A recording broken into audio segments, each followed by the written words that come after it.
All right, so today we're going to take a deep dive into something I think a lot of people are interested in, Hmm. and that is power dynamics. Yeah, Specifically, we're going to be looking at the book, The 48 Laws of Power by Robert Greene. that's right. Um, have you heard of this book before? Oh, yeah. I mean, it's a classic. Yeah, it's I think it's been around for about 25 years now. yeah, it's definitely one of those books that's I Stood think the test of time. yeah, stood the test of time, and it's I see it everywhere. really Yeah. that's interesting. Yeah, everywhere I go, I see it. Well, for people who maybe aren't as familiar with it as you are, what is this book about? Well, it's a collection of 48 laws Okay. that are designed to teach you how to gain power and how to maintain power. Okay. So that's the basic premise of the book. That's pretty straightforward. Yeah. Now, is he coming at this from an ethical point of view, Yeah. or is it more Well, amoral? I would definitely say it's more amoral. Okay. It's not really giving you advice on, like, how to be a good person. Right. He's giving you advice on how to gain power. Just the tactic. Just the tactics. And he draws on all kinds of examples Yeah. throughout history from, Machiavelli and Sun Tzu and all these different thinkers and historical figures. Yeah. So it sounds like kind of a distillation. Yes, Like- exactly. A distillation of all of these different Power tactics. power tactics and strategies that Okay. have been used throughout time. Now, I have to admit, when I was reading through this book, I kept thinking, Yeah. like, is this actually how people operate, Yeah. or is this just kind of a cynical take? I mean, it's a good question. Yeah. I think, to some extent, everyone is playing these games, whether they realize it or not. Really? Yeah. Okay. We all want to be liked. Right. We all want to be respected. Sure. We all want to get ahead in some way or another. Yeah. And I think these laws can be helpful in that sense, So it's sort of like a toolbox. toolbox for navigating That's exactly. power dynamics. Exactly. Oh, You can use these tools for good or for evil, right. but it's helpful to know what the tools are. Yeah, just to be aware of what's going on around you. Yeah. So where do you think we should start? I mean, there's 48 laws here. We could go in all kinds of different directions. Well, I think one of the most important things Yeah. that Greene talks about right off the bat is appearances. Okay. He has a law. It's Law 6, court attention at all costs. Court attention at all costs. That's right. Okay. And this is all about, So like first impressions. first impressions, making yourself stand out from the crowd, Okay. creating a magnetic presence. Now, does he mean like Yeah. literally how you dress, or? I mean, that's part of it, but it's also Oh. about the way you carry yourself, the way you speak, the way you interact with people. So it's kind of like a whole vibe that you give off. Yeah, exactly. Okay. You know, So like your personal brand. exactly. Personal brand. Oh, This is that's interesting. very important. So we shouldn't be afraid to kind of play that up a little bit. I think so, yeah. I mean, to a certain extent. Now, isn't that a little bit manipulative? Well, it depends on how you do it. Right. There's a difference between Right. being authentic and being fake. Sure. And I think Greene is advocating for more of an authentic approach, Okay. but it's still about understanding how you're perceived by others Uh-huh. and tailoring your presentation accordingly. Okay. So like being aware of how other people see you Exactly. and maybe adjusting a little bit. Right. Okay. But not necessarily like completely changing who you are, Right. So it's not about being fake. It's about being your best self. Exactly. Okay. Presenting your best self I like that. to the world. Do you have any examples of people who've done this really well? Well, Greene talks about this guy, Count Victor Lustig. Count Victor Lustig. Yeah. Have you ever heard of him? I don't think so. So he was like this infamous con man. Okay. And he was really good at cultivating this air of mystery and sophistication. Okay. And he used that. Like a gentleman thief? Yeah, kind of like a gentleman thief. Okay. He used that to his advantage to convince people to do all kinds of crazy things. Like what? Well, one of the most famous stories about him Yeah. is that he sold the Eiffel Tower. Wait, he sold the Eiffel Tower? He sold the Eiffel Tower. How do you even... Not once, but twice. He sold it twice. Twice. I've got to hear this story. So basically, he convinced these scrap metal dealers Okay. that he had the authority to sell the Eiffel Tower for scrap metal. I mean, I guess anything is possible, right? Right. Wow. So yeah, they gave him all this money No. for the Eiffel Tower, and then he just disappeared. He just took off with the money. Took off with the money.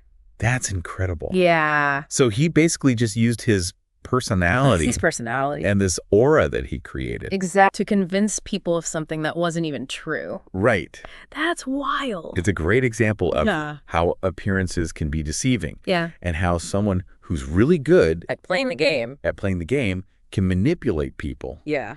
into doing things that they wouldn't normally do. So it's a cautionary tale. It is a cautionary tale. But also kind of inspiring in a way. Yeah. Like he pulled it off. He pulled it off. Like he had the confidence to even try that. That's right. That's amazing. It's amazing. So yes, what you're saying is that appearances matter. Appearances matter. Yeah. They really do.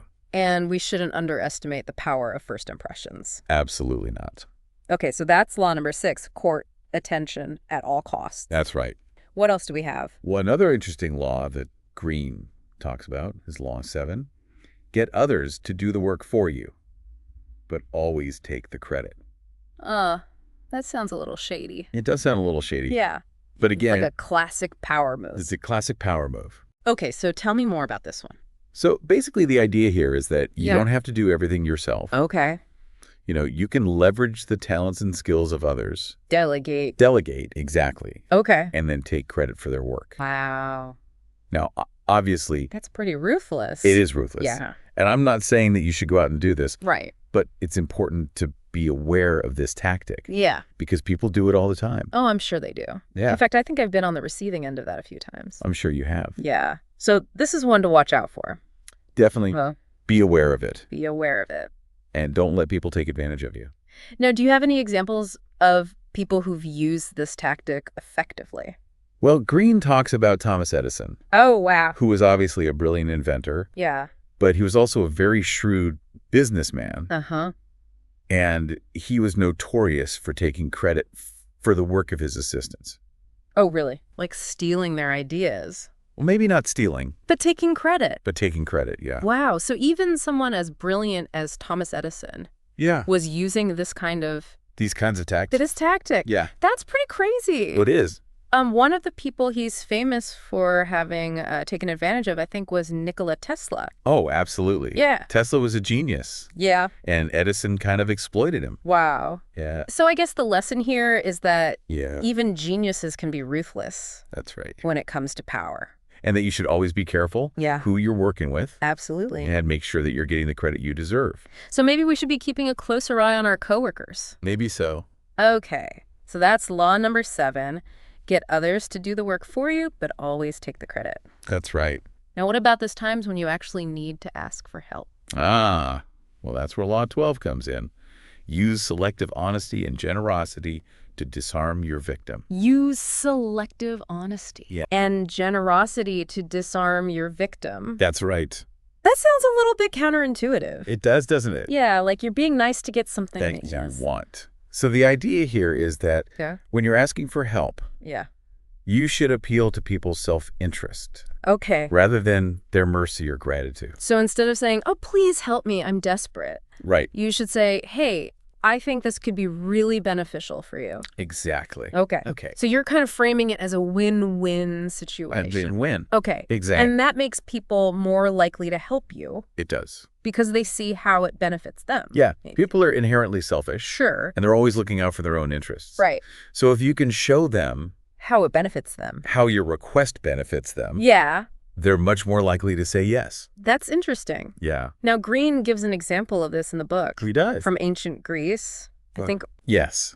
He talks about this Corinthian ambassador Okay. who tried to convince the Athenians to form an alliance. Okay. And instead of appealing to their sense of justice Yeah. or past favors, Mhm. he made this big mistake Oh, no. of talking about how much Corinth had done for Athens in the past. Okay, so he basically made it all about Corinth instead of about Athens. Exactly. Okay. And so the Athenians were like, We don't care. yeah, we don't care. What are you going to do for us now? Yeah, what's in it for us? So he totally blew it Yeah, he totally blew it by not framing it. by not framing it in a way that appealed to the Athenians' self-interest. Yeah. You know, That's such a good lesson. it is. Because I think we've all been in situations where we've maybe made that mistake. Right. You know, we focus too much on ourselves Yeah. and not enough on the other person. Absolutely. So it's all about perspective. It's all about perspective. Okay, so we've got to keep that in mind when we're asking for help. Absolutely. Frame it in a way that benefits the other person. That's right. Okay, great. Yeah. That's good advice. Good advice. So we've talked about appearances, Yes. delegation, and strategic honesty. That's right. What else is on the agenda today? Well, we could talk about Law 14, pose as a friend, work as a spy. Oh, that sounds juicy. It is juicy. Okay, tell me more. So this law is all about gathering intelligence Okay. on your rivals and competitors. So it's like being a detective. Exactly. Okay. You know, you want to know what they're up to, what their plans are. Strengths and weaknesses. Exactly. Yeah. Okay. So that you can be one step ahead. So it's not about being sneaky or dishonest. It's about being informed. It's about being informed. Okay. But it can be a little bit. I guess it depends on how you go about it. Yeah, exactly. Right. There's a difference between being curious and being creepy. Exactly. Right. Exactly. So how do you walk that line? Well, I think the key is to be subtle. Okay. You know, you don't want to be obvious Right. about your intentions. Just don't go around asking a bunch of questions. Right. Okay. You know, Be more observant. be observant, Well. listen carefully, Okay. and try to pick up on clues. So like reading between the lines. Yeah, exactly. Okay. And, you know, sometimes you might even have to pretend to be interested in things that you're not really interested in. Oh, like fake it till you make it. Kind of, yeah. Okay. But again, it's all about gathering information Yeah. that can be useful to you. So it's not about being manipulative. It's Yes. about being strategic. Exactly. Okay. It's about using information To your advantage. to your advantage. Okay. I like it. Yeah. Now, do you have any examples of people who've done this well? Well, Greene talks about a lot of historical figures Okay. who are masters of espionage, Okay. you know, like spies and diplomats Mm-hmm. and people like that. But I think this law is also very relevant in the business world. Oh, for sure. Yeah, Like competitive intelligence. exactly. Competitive intelligence. Yeah, You know, companies are always trying to get an edge on their rivals. absolutely. And they do that by gathering information Right. about their competitors. And I guess it's not just limited to business either. I mean, this could apply to Any area of life. any area of life, really. Yeah. If you're trying to get ahead, If you're trying to get ahead. you need to know what's going on. Yeah. Okay? You need to know who your rivals are, Right. what they're up to. So it's like that old saying, keep your friends close and your enemies closer. Exactly. Okay, so we've got to be strategic about gathering information, That's right. but also be careful not to cross any lines. Absolutely. Right. You know, there's a difference between Right. being informed and being unethical. Yeah, So you have to be careful. definitely. Yeah. Okay, so that's Law 14, pose as a friend, work as a spy. That's right. We've covered a lot of ground today, Yeah, we have. but I feel like we've only just scratched the surface Oh, yeah? of this book. There's so much more. There's 48 laws. 48 laws. Yeah, Yeah, we've only covered a handful. I know. Yeah. So I guess we'll have to Come back. come back for another deep dive Another deep dive. into the 48 laws of power. Exactly. Okay, I'm looking forward to it. Me too. Welcome back to our deep dive into Robert Greene's The 48 Laws of Power. Yes. We left off talking about Law 14, pose as a friend, work as a spy, which kind of leads us, I think, into one of the most interesting laws in the book, which is Law 18. Yeah. Do not build fortresses to protect yourself. Isolation is dangerous. Isolation is dangerous. Yeah. Okay, so this is kind of the opposite of what we were just talking about. Right. It seems counterintuitive, doesn't it? Yeah. Like you would think that if you want to protect yourself, Yeah. you would want to isolate yourself from your enemies. Right, like build a wall around yourself. Exactly. Yeah. But Greene argues that that's actually the worst thing you can do. Okay, so why is that? Well, he says that isolation leads to paranoia. Okay. It makes you lose touch with reality. So you start to see enemies everywhere. Yeah, you start to see enemies everywhere, even when they're not there. Right. And that can lead to all sorts of bad decisions. Okay. You know, you might start to make decisions based on fear Right. rather than on logic. So you become unpredictable, Yeah, you become unpredictable and unreliable. which makes people not want to work with you. Exactly. Right. People don't want to work with someone Because they don't know what to they expect. can't trust. Right. Yeah, So isolation actually makes you weaker. it does. Okay. It makes you more vulnerable. Now, do you have any examples of this from history? Well, Greene talks about the first emperor of China, Oh, yeah. who was this incredibly powerful ruler. Yeah. But in his later years, he became very isolated. Okay. He built this massive palace Yeah, the Terracotta Army. with the terracotta army, yeah. Yeah. And he surrounded himself with all these guards and servants. Right. And he rarely ever left the palace. So he was totally cut off from the world. Totally cut off from the world. Yeah. And as a result, he lost touch with what was really going on in his empire. Okay, so he wasn't getting accurate information. Exactly. Okay. And he started to make bad decisions. Based on fear and paranoia. Based on fear and paranoia, yeah. Okay, so that's a pretty good example of Yeah. how isolation can be dangerous. It is. Okay, so what's the alternative? Well, Greene argues that the best way to protect yourself Yeah. is to stay connected, Okay. to build relationships With people. with people. Yeah. Even with your rivals. Oh, that's interesting. Yeah, because if you're connected, Yeah. you're more likely to know what's going on. Right, so you can see the threats coming. Exactly. Okay. You can anticipate their moves. Right. And you could also build alliances. Yeah. You can find people who are willing to support you. So it's like that old saying, keep your friends close and your enemies closer. Exactly. Okay, so we've got to be strategic about our relationships. That's right. Yeah. Build a strong network A strong network. and stay connected. Stay connected. Yeah. Now, this kind of reminds me of another law in the book. Yeah, which one? Law 19. Know who you're dealing with. Do not offend the wrong person. Ah, yes, that's a good one. Yeah, because if you're going to be building relationships with people, Yeah. you need to know who they are. You need to know who they are, Right. what their motivations are. Yeah, their strengths and weaknesses. Exactly. Right. You don't want to make the mistake of Offending the wrong person. offending the wrong person. Yeah, Yeah. that could be very costly. Absolutely. Yeah. So do you have any examples of this? Well, Greene tells this story about these art dealers Okay. who made the mistake of insulting Joseph Duveen. Joseph Duveen. What is he? He was like this really powerful art dealer Okay. in the early 20th century. Okay. And these guys, So they basically made an enemy of the most powerful guy. they made an enemy Of of the most powerful guy in their industry. yeah. Not a good move. not a good move. Okay. And as a result, their careers were ruined. Oh, wow. So it can have real consequences. Real consequences. Yeah. Yeah. So we've got to be careful who we offend. Be very careful. Yeah. Because you never know who might have the power Right. to destroy you. Okay. So that's law 19. Know who you're dealing with. That's right. And it kind of ties back into this idea of isolation, Yeah, it does. right? It does. If you're isolated, Yeah. you're less likely to know who the powerful people are. You're less likely to know who to avoid. Right. Yeah. Okay. So that's a good point. Yeah. Now, another law that I found really interesting is Law 33, master the art of timing. Timing is everything. It is, isn't it? It really is. Like, you can have the best plan in the world, Yeah. but if your timing is off, It's not going to work. it's not going to work. Yeah. Yeah. So how do you master the art of timing? Well, that's what I want to know. Well, Greene says that it's about being patient, Okay. about waiting for the right moment. So don't rush into things. Don't rush into things. Okay. Sometimes the best thing to do is to wait Right. for the situation to develop, Okay. for your enemies to make a mistake. So be observant. Be observant, Yeah. look for opportunities, Okay. and then when the time is right, Strike. strike. Oh, okay. I like Yeah. it. Yeah. Do you have any examples of people who've done this well? Well, Greene talks about Louis XIV, The Sun King. the Sun King. Yeah. He was a master of timing. Okay. He was very patient. Okay. He would often delay decisions Okay. just to keep people guessing. To keep his enemies off balance. Exactly. Okay. And to build anticipation. So it was all part of his strategy. It was all part of his strategy. Okay. Yeah.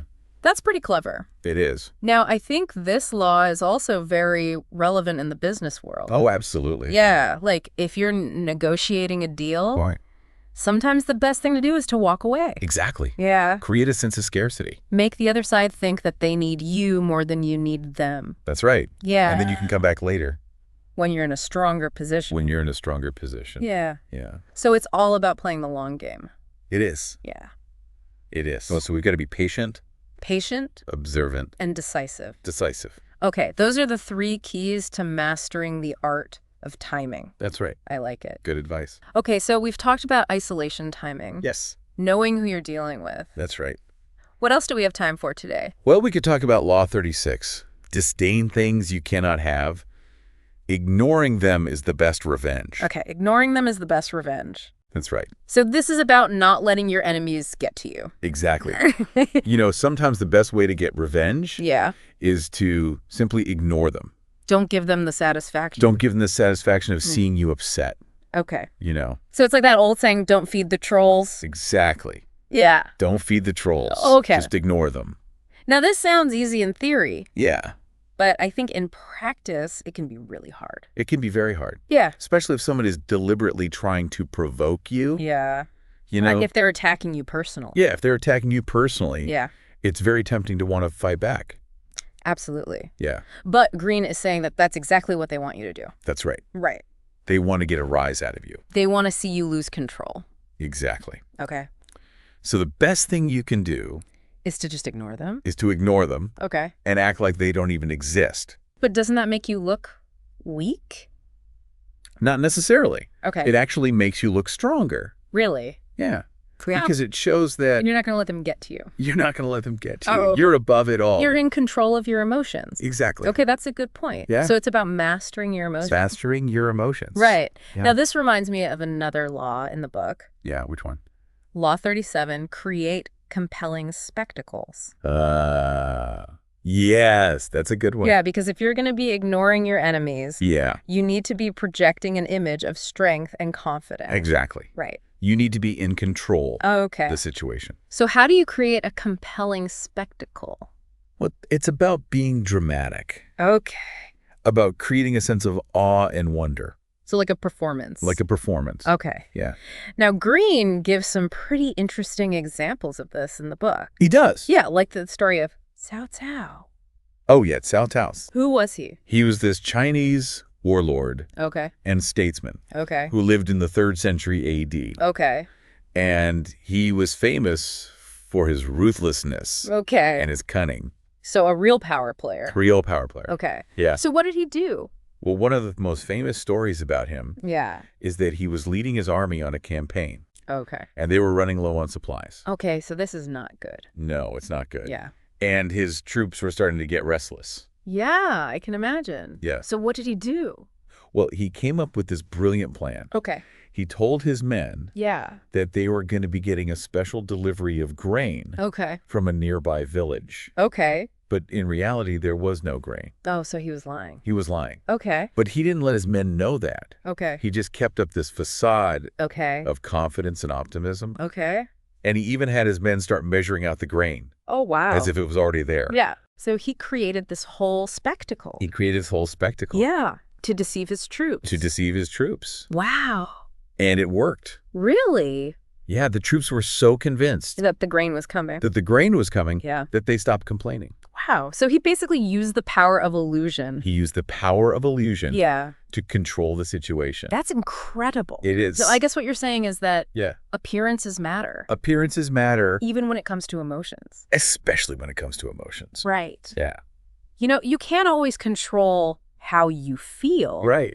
but you can control You can control how you appear. how you appear. Yeah. And that can be really powerful. It can be very powerful. Okay, so we've got to be strategic about our emotions, Okay. manage our appearances, Manage your appearances. and create compelling spectacles. Create compelling spectacles. Okay, I like it. Good advice. Now this makes me think about another law in the book. Yeah. Which one? Law 41, avoid stepping into a great man's shoes. Ah, yes. That's an interesting one. Yeah, because if you're trying to create a compelling spectacle, Yeah. you don't want to be overshadowed You don't want to be overshadowed by someone who's already done it better. by someone who's already a legend. Right. So- So how do you avoid stepping into a great man's shoes? Well, Greene says that the key is to differentiate yourself. Okay. You know, you don't want to try to be a copycat. You want to be your own person. Okay. Find your own style. Your own niche. Your own niche, yeah. Okay. And build your own legacy. So you're not trying to replace them. You're trying to build on their legacy. Exactly. Oh, You know, you're honoring their memory, right. but you're also creating something new. Okay. I like it. Yeah. Now, do you have any examples of people who've done this well? Greene talks about Louis the Queston, The grandson of Louis the IV. grandson of Louis the IV. Yeah. Yeah. And he was a very different kind of king Right. than his grandfather. Okay. You know, Louis XIV was all about grandeur and spectacle. The Sun King. The Sun King, yeah. Yeah. But Louis XV was more of a quieter ruler? a quieter ruler. Yeah. Okay. He was more interested in pleasure and luxury Okay. than in power and glory. So he wasn't trying to be another Sun King. He wasn't trying to be another Sun King. He was trying to be his own king. Exactly. Okay. Yeah. And was he successful? Well, he was successful in his own way. Okay. You know, he enjoyed a long and prosperous reign, Okay. but he never achieved the same level of fame. as his grandfather. as his grandfather. Right. Yeah. Because he wasn't trying to. He wasn't trying to. Yeah. He was content to be in the shadow Of his grandfather. of his grandfather. Yeah. Yeah. So I guess the lesson here is that Yeah. it's okay to be different. It's okay to be different. Yeah. You don't have to try to be someone you're not. Right. Find your own path Find your own path and build your own legacy. and build your own legacy. Yeah. Okay, I like it. Good advice. So we've talked about avoiding stepping into a great man's shoes, Yes. creating compelling spectacles, That's right. and ignoring your enemies. That's right. What else do we have time for today? Well, we could talk about Law 40. Despise the free lunch. Despise the free lunch. Okay, so this is about... This is about being wary of anything that seems too good to be true. Okay, so there's no such thing as a free lunch. There's no such thing as a free lunch. Great. There's always a catch. Okay, Always. so what kind of catches should we be looking out for? Well, Greene says that free lunches often come with hidden obligations. Okay, so like strings attached. Strings attached, yeah. Okay, You know, someone might offer you something for free, right. but they're expecting something in return. Okay, It might not be obvious at first, right. but it's always there. So it's like a favor that you have to repay later. It could be a favor. It could be loyalty. It Right. could be anything. Okay, so it's got to be careful. Be very careful. Yeah. Because sometimes those free lunches Can be very expensive. can be very expensive. In the long run. In the long run. Yeah. Yeah. So we should always be asking ourselves, what's the catch? What's the catch? Okay, do you have any examples of this? Well, Greene talks about the Spanish conquistadors Oh, yeah. who were obsessed with finding El Dorado, The city of gold. the city of gold, Yeah. and they spent years Searching for it. searching for it. Yeah. And they endured all sorts of hardships. Yeah, I can imagine. Yeah. Disease starvation. Disease, starvation attacks from natives. Yeah. Yeah. All for this mythical city of gold. All for this mythical city of gold. Yeah. And in the end, They never found it. they never found it. Right. And many of them died. Wow. So it was all for nothing. It was all for nothing. Yeah. Yeah. So I guess the lesson here is that don't chase after illusions. Don't chase after illusions. Yeah. You know, focus on what's real, Right. what's tangible, And what's achievable. and what's achievable. Yeah. Yeah. Okay, so we've got to be realistic Realistic, and pragmatic. pragmatic. Yeah. Okay. I like it. Good advice. Yeah, this makes me think about another law in the book. Yeah. Which one? Law 42. Strike the shepherd and the sheep will scatter. Yes, that's a good one. Yeah, because if you're going to be successful in life, Yeah. you need to know who the real leaders are. You need to know who's in charge, Right. who's pulling the strings. And you need to know how to deal with them. Exactly. So how do you strike the shepherd? Well, Greene says that the key is to isolate them. Okay. You know, you want to separate them From their followers. from their followers. Okay. Because once the shepherd is gone, Yeah. the sheep will scatter. They'll be lost and confused. Exactly. They're- Be easy to pick off. So it's like a divide and conquer strategy. Yeah. Exactly. Yeah. Divide and conquer. Now, do you have any examples of this? Well, Greene talks about Marie Antoinette, Oh, yeah, the Queen of France. the Queen of France, Yeah. who was very unpopular with Mhm. the French people. Okay. And during the French Revolution, Yeah. she was one of the first targets Oh, of the revolutionary. so they basically isolated her They isolated her from her supporters. from her supporters, Yeah. and then they were able to Overthrow her. overthrow her. Yeah. Yeah. So it's a pretty good example It is, of how this law can be used in a very dramatic way. in a very dramatic way. Yeah. Okay, so we've got to be careful Be careful who we who isolate. you isolate, Yeah, because it can have serious consequences. absolutely. Yeah. Okay, so we've talked about striking the shepherd, Yes. despising the free lunch, That's right. and avoiding stepping into a great man's shoes. That's right. What else is on the agenda today? Well, we could talk about Law 48, assume formlessness. Assume formlessness. Okay, so this is the last law in the book. It is the last law, Yeah. and it's kind of a fitting end. Okay, how so? Well, Greene says that the key to ultimate power Yeah. is to be adaptable, Okay. to be flexible, To be like water. to be like water. Yeah. You know, water can take on any shape. Right. It can flow around obstacles. It can be powerful It can be powerful, and also gentle. but also gentle. Yeah. Yeah. So we should strive to be like water. We should strive to be like water. Okay. You know, be adaptable. Yeah. Be flexible. Don't be rigid. Don't be rigid. Don't be afraid to change. Don't be afraid to change. Okay. I like it. Good advice. So that's Law 48, assume formlessness. That's right. And that's the last law in the book. It is. Yeah. The last of the 48 laws of power. Well, we've covered a lot of ground today. Yeah, we have. I feel like we've learned a lot. I think so. about power dynamics. Yeah. About power dynamics. Yeah. And about human nature. And about human nature. Yeah. So I get the question is, Yeah. how are we going to use this knowledge? That's a good question. Yeah, because it's one thing to understand these laws. Right. But it's another thing to actually apply them. It is. In our lives. In our lives. Yeah. Yeah. So I guess that's something for us to think about. That's something for all of us to think about. Yeah. Yeah. All right. So we're back and ready to wrap up our deep dive into Robert Greene's The 48 Laws of Power. We've covered a lot of ground from the importance of appearances to the dangers of isolation to the art of strategic timing. But one thing that we haven't really talked about in depth is how to actually win people over. Right. Like, how do you get them to not just respect you, but to want to follow you. Yeah, like to actually be loyal to you. That's right. That's a whole other level of power, isn't it? It is. Yeah. So how do you do that? Well, Greene talks about this in Law 43. Work on the hearts and minds of others. Oh, okay. Work on the hearts and minds of others. So what does that mean exactly? Well, it means that you need to connect with people on an emotional level. Okay. You need to make them feel like you understand them. Like you care about them. Like you care about them, yeah. Okay. And that you have their best interests at heart. So it's not just about giving orders. Right. It's about inspiring people. It's about inspiring people to want to follow you. To want to follow you. Okay, so how do you do that? Well, Greene gives the example of Zhuge Liang, who was this brilliant strategist and statesman in ancient China. Oh, I've never heard of him. Yeah, he was like the ultimate leader. Okay. You know, he was known for his wisdom, his compassion, his ability to inspire his troops. Okay. And he was also a master of strategy. Strategy, yeah. Okay. So he really had it all. So he was like the whole package. He was the whole package. Yeah. Okay. Yeah. Now, why was he so successful? Well, Greene says that it was because he genuinely cared about his people. Okay. You know, he wasn't just using them to achieve his own goals. He saw them as human beings. He saw them as human beings. Yeah. And he wanted what was best for them. And they could sense that. They could sense that. Yeah. And that's why they were willing to follow him. Even into battle. Even into battle. Yeah. So I guess the lesson here is that if you want to be a truly great leader, you need to have a genuine concern. For the people you're leading. For the people you're leading, That's right.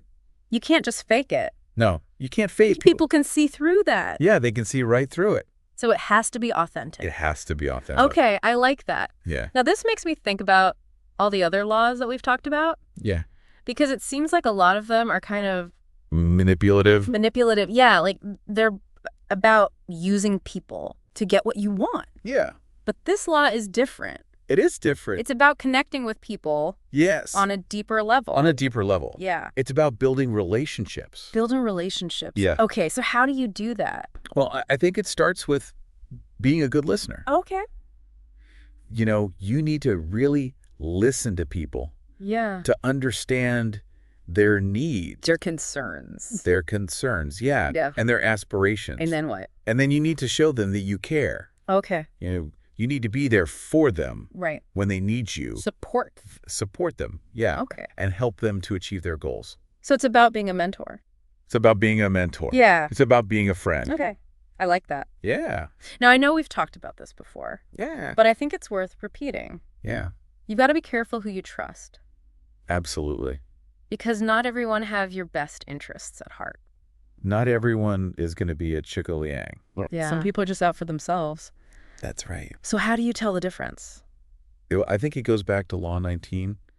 Know who you're dealing with. Yeah. You know, you need to pay attention to people's actions. Yeah. Not just their words. Not just their words, yeah. Okay. Because actions speak louder than words. So if someone says one thing but does another, that's a red flag. That's a big red flag. Okay. Yeah. So we've got to be discerning. We've got to be discerning. Yeah. We've got to be careful. Okay. So that's Law 43, work on the hearts and minds of others. That's right. And I think that's a really good place to end our deep dive. I agree. Into Robert Greene's The 48 Laws of Power. Yeah. Because I think it really encapsulates what this book is all about. Yeah. It's not just about manipulation. Right. It's about understanding human nature. Yeah. And using that understanding to achieve your goals. Right. But it's also about using your power for good. For good. Yeah. Yeah. And making the world a better place. That's right. So I want to thank you for joining us on this journey. It's been a pleasure. It's been a pleasure. Yeah. And I hope you've learned as much as I have I hope so, too. about power dynamics and about ourselves. Absolutely. So until next time, Yeah. stay curious. Stay curious. Stay informed. Stay informed. And remember, the game is afoot. That's right.